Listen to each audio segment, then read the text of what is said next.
Welcome back to the channel. This is the Action Figure Grader, and we're only going to cover one seller today, but it's a big seller. It's AFA/CIB. They had a bunch of really nice mint-on-card vintage Star Wars figures, some mint-in sealed box vehicles and creatures and things like that, that all sold at auction. And the prices were a little bit all over the map, but at the higher end of the range for some of the rarities, they kind of blew past some of the numbers that I was expecting. So let's go ahead and dig right in. I've got a bunch to go through, so I don't want to dilly-dally. And a lot of these I had in my What to Buy video a few weeks back, but here is a 12-back B Stormtrooper with the Takara sticker. So these were made for the Japanese market. They had the Takara import sticker on the front of the card, as you can see there. This one was a yellowed blister AFA 75 plus. So very nice looking example, and you can see that the figure score was a 75, while you had two fairly high subscores for the card and blister. So in this case, because of the yellowing to the actual Stormtrooper inside the blister, it brought the overall score down to a 75 plus. Just kind of interesting, because I've always, I don't know, maybe I'm just optimistic, but when you have a card score of an 85, a blister score of an 80, and a figure score of a 75, you would think that they might lean towards at least an 80 grade overall. But in their mind, the yellowing was pronounced enough on the Stormtrooper torso that it brought the score down to a 75 plus. So just interesting how AFA decides to score things sometimes. But that one still is a beauty. It's a foreign card back, and it sold for big money, $15.75 for that one. Next up was a beautiful die-cast 12-back for the X-Wing fighter. Clear blister, very, very nice condition. It was punched with no price sticker. 75 plus, so it's card 75, blister 80, vehicle 80, and it went for $11.36. So, you know, these are the earliest, I believe, these are the earliest of the die-cast mint-on cards. So these would be the equivalent of a 12-back for the first 12 action figures. $11.36 shows you that, you know, they're fairly expensive. I'd be curious to know if you took this exact same figure or vehicle, the X-Wing, and put it on the ESB card back, what it would go for, because I've always considered the ESBs harder to find for the die casts. And I don't know if it would sell for less. I would assume so, just given that it was a later iteration. But I was a little surprised that this one went as high as it did. It just doesn't seem like there is as big of a market for the die-cast vehicles, but clearly I was wrong. One that came in lower than I expected was the 21A Death Star droid. It was a punched example with a Thornberry's price sticker in the upper right-hand corner, $670 for an AFA 80. I was maybe expecting closer to $800, but it does seem like certain 21 backs, especially for some of the more easy to find ones, 21As for the easier to find, like Death Star droid and some of the Cantina creatures, they've kind of flattened. They haven't really seen any massive prices for them. So 80, 85, 85. So you had two 85 subscores, overall 80, 670 was a little less than I was expecting. So there you go there. Leia Organa on the 31-back B, Princess Leia Bespin. This one was an AFA 75 and sold for $510. Again, probably a little higher than I was expecting. It did have some litho issues by Leia's face, as well as in the upper right-hand corner from where the price tag was removed, and even maybe some litho stuff going on in the upper left-hand corner. So card 75, blister 85, figure 80. Now, this is one where I feel like it was appropriately scored, comparing it to the 12-back Takara Stormtrooper that we just talked about. It was very similar subscores, right? 85s and 80s, but in this case, the card was a 75, bringing it overall down to a 75. And I think it should be, because it had noticeable litho damage on the card, right? So you can see the litho tears by Leia and up there. So I think this is appropriate to make this one a 75. And again, going back to this one had an 80 and an 85, but a 75 for the figure. And I would think that they would probably round that up to a yellowed 80. But in which case, they were pretty tough on both of those, particularly the Stormtrooper. But I think this one was appropriately graded. 510 again on that one. This is one I really wanted. I like this survival kit offer, 41A Hammerhead, clear blister, unpunched, No price sticker, although maybe it did have a little litho going on in the upper right there, some sticker residue or something. 80 plus was the score, 285 sub scores.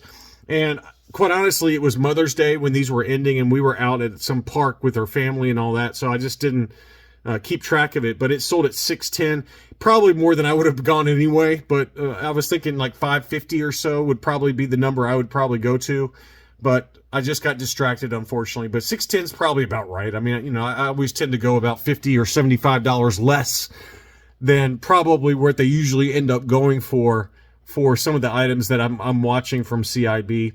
21B medical droid. This was a 41 back D offerless. It was yellowed, but unpunched, no price sticker. 80 straight 80s for all the sub scores there.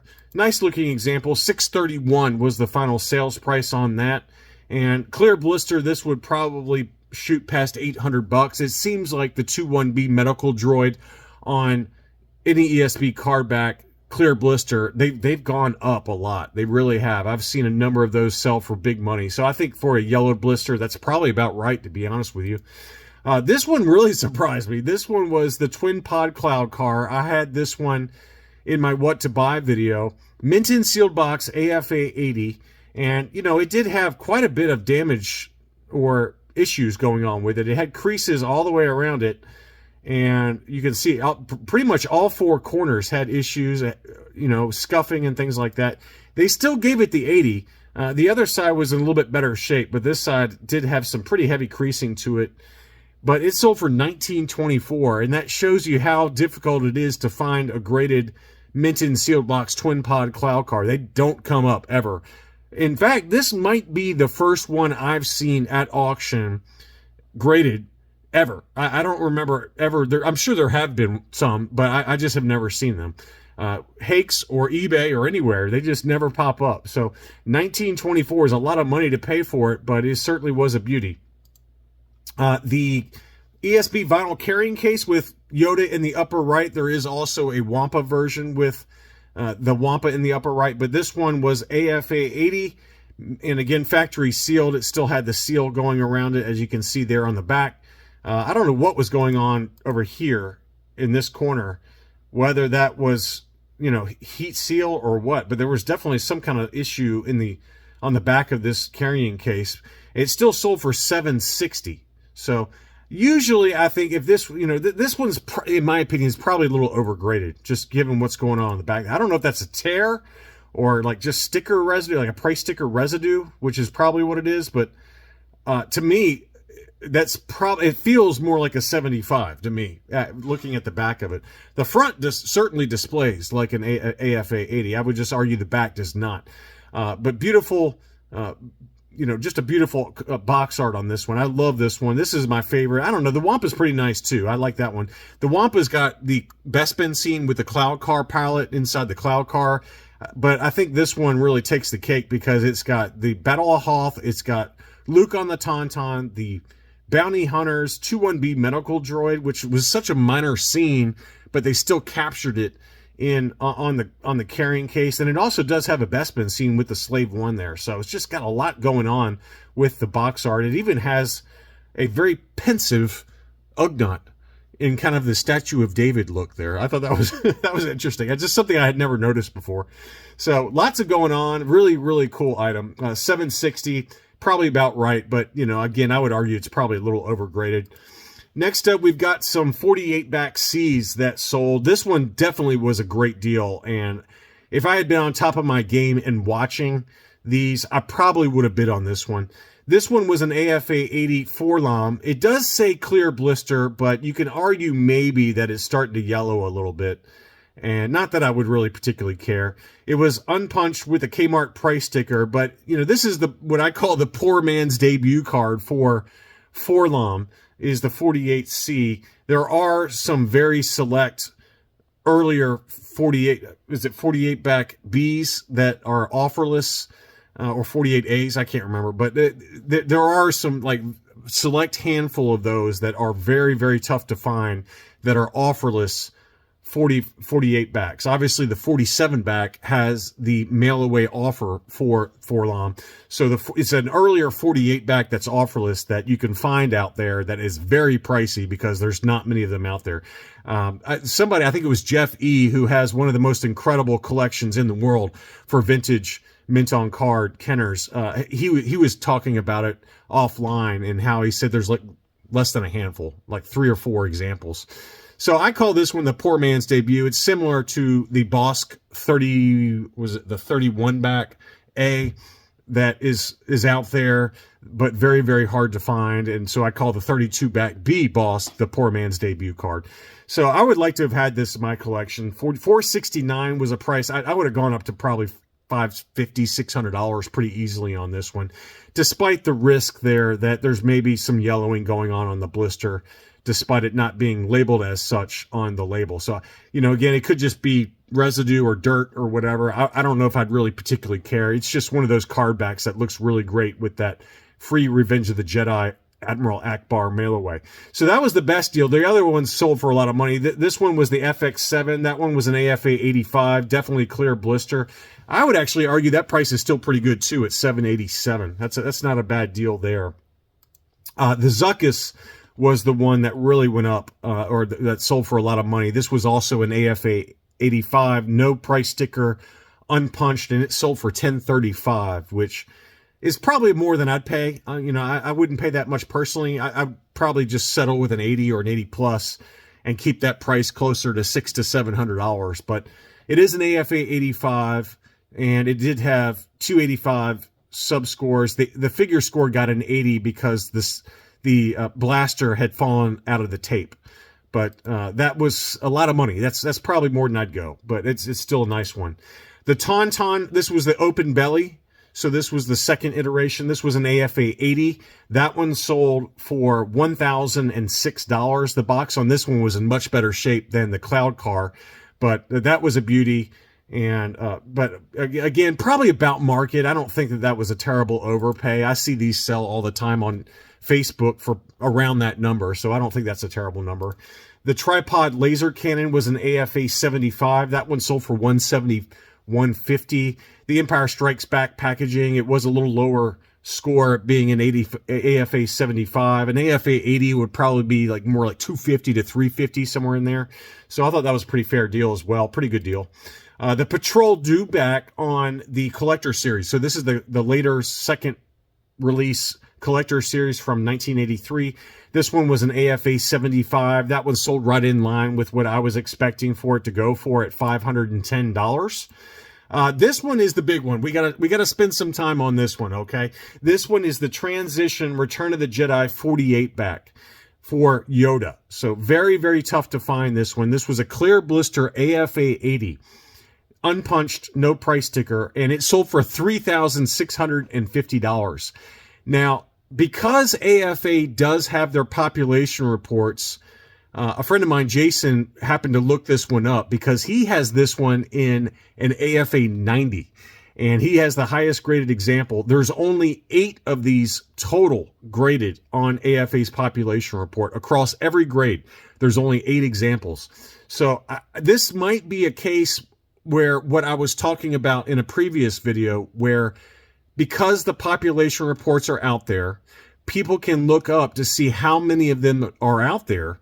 And I don't know if this one would have gone to $3,650 a year ago when the market, you could argue, was hotter because the population reports weren't up.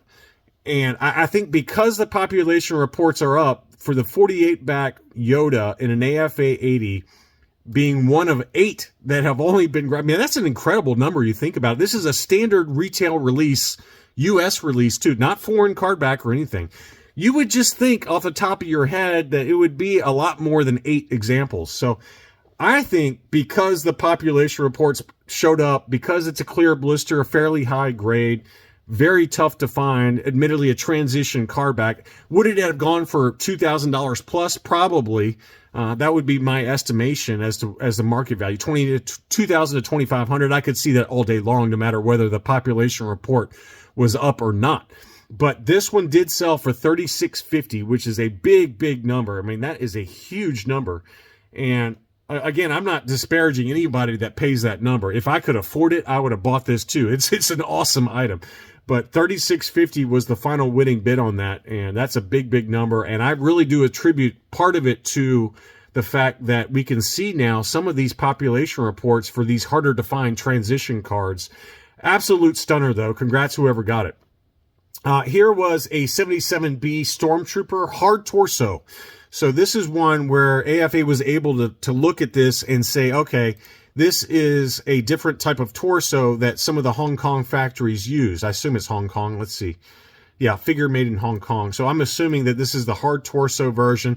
It's just a different type of plastic that was used on some of the Stormtroopers, as well as on some of the Hoth Stormtroopers. You will see Hoth Stormtroopers labeled hard torso as well. So, and you can kind of see it there that it's got kind of a very rigid, much more pronounced etching to the molds on the Stormtrooper chest area, and it's a very different type of plastic versus the arms and legs. But very cool item. AFA 80 yellowed blister, obviously unpunched, no price sticker. That one sold for $305. Pretty good deal there. Han Solo on a 77 back A. Alternate card image, and this one was an AFA 80, again yellowed blister, but it still sold for $568. Clear blister, this would have been double that price, is my guess, $1,000 plus, somewhere in that ballpark. Emperor's Royal Guard, this was a beautiful 65 back C with the Emperor offer. It did have the Toys R Us price sticker, but it was a clear blister, and it looks every bit of a clear blister.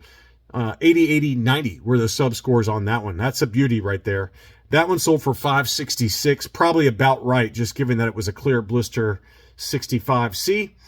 Tusken Raider on the 65 back B, yellowed blister. This was not the hollow cheek, so this was just the standard Tusken Raider with the Kmart price sticker punched example, but it was graded AFA 85. That one sold for $390. You could probably triple that number, if not 4 times that number, if that had been a hollow cheek, so pretty cool there.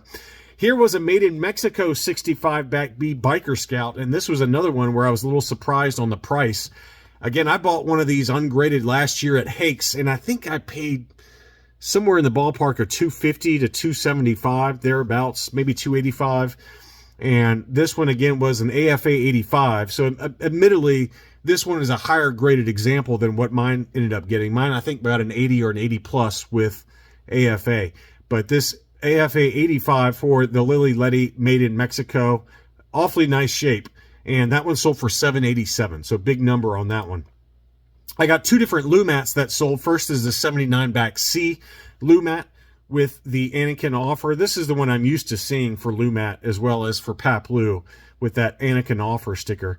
And that one sold for $218. Very good deal there. That's not too much more really than what they go for ungraded. And again, you could maybe argue that it might be slightly overgraded. It had some pretty pronounced sticker residue there and some kind of some issues around the hang tag. Nothing major, but just kind of scuffed up. And it still got the 80 sub score for the card, which you could maybe say that's more like a 75, but I think it's probably every bit of an 80 either way. And the figure score got an 80, even though you could see it's got some torso discoloration going on, versus this tri-logo for Lumat, where the figure score did get a 75 because of the torso discoloration. So who knows what's going through some of the graders' minds when they're grading these. But this tri-logo sold for $251. It was an AFA 80, and that's a good deal. I mean, I paid $350 or $375 for mine on Facebook. After you account for shipping and everything and taxes, this would have been around $300. So someone got a pretty good deal there, or I overpaid for mine, my tri-logo Lumat that I bought last year for $375. Same score, same everything. So pretty cool deal there. The FX7, this was an AFA 85. This one sold for $515, which is down. There was another AFA 85 tri-logo FX7 that sold earlier this year that sold for quite a bit more. I want to say it was $700 to $800. I don't remember the exact number, but this was an AFA 85 archival case, straight 85s for $515. Honestly, that's a really good deal. That's a really great deal relative to the last one that just sold. The Yoda, this was the brown snake Yoda, as they usually are, and this one did have a yellowed blister, as they usually are. This one was an AFA 75, 275 subscores, 85 for the figure. That one sold for $650, which I thought was pretty strong. I think mine's a CAS 80 for this one, and I think mine's a clear blister though. I can't remember. Mine might be a yellow blister too, but I think I paid ungraded for mine 500 thereabout, maybe 550 for mine. I had to get it shipped from the UK. It was a UK seller on Facebook that had his, and so the shipping was a little more. But I think I paid 550 plus grading, and mine got an 80. But I think mine's a clear blister. I didn't check it, but that gives you a rough price point for what mine's probably worth. Mine might be worth a little more given that it's an 80 grade, but it's in CAS 80. AFA 75, it's about the same, thereabouts. So 650 took that home. Got a Droids. This is a Canadian Droids R2-D2 pop-up lightsaber from the Droids TV series. 75 plus on this one with 285 subscores. That was a beauty, man. I'd love to get one of these one day. That one sold for $800, which I thought was very fair. That's a price I'd pay in a heartbeat for a 75 plus. And next up was an Ewoks low gray clear blister. This was made in Mexico. As you can see on the back of the card in the lower right-hand corner on the back, figures made in Mexico. So the Ewoks low gray, and I think the Ewoks Wicket is also made in Mexico. Don't quote me on that. And then for the Droids figures, Sice From and Tig From are both made in Mexico. But this one was an 80 plus, sold for $501, unpunched, no price sticker. That's another one that I really like the card art on that. I don't know why. I just love the way it looks. So that one sold for $501, which is a very fair deal in my opinion. And then finally was a Power of the Force C-3PO removable limbs, AFA 85, unpunched, no price sticker for $530, which again, probably about right. I don't really track Power of the Force that closely, but it had straight 85s and unpunched, no price sticker. It had pretty heavy yellowing to the blister, but because Goldenrod really pops, it almost doesn't matter how yellowed it is because he really shows up nicely inside even a pretty yellowed blister for that one. So $530 is probably pretty fair in my opinion. I hope you enjoyed this look. I mean, these are all from the same seller in one auction that all ended last Sunday night. So I just wanted to kind of go through those. There were some that really sold for big money, but there were some good deals to be had as well. Thanks again for watching. Please leave me a like, and I'll be back soon.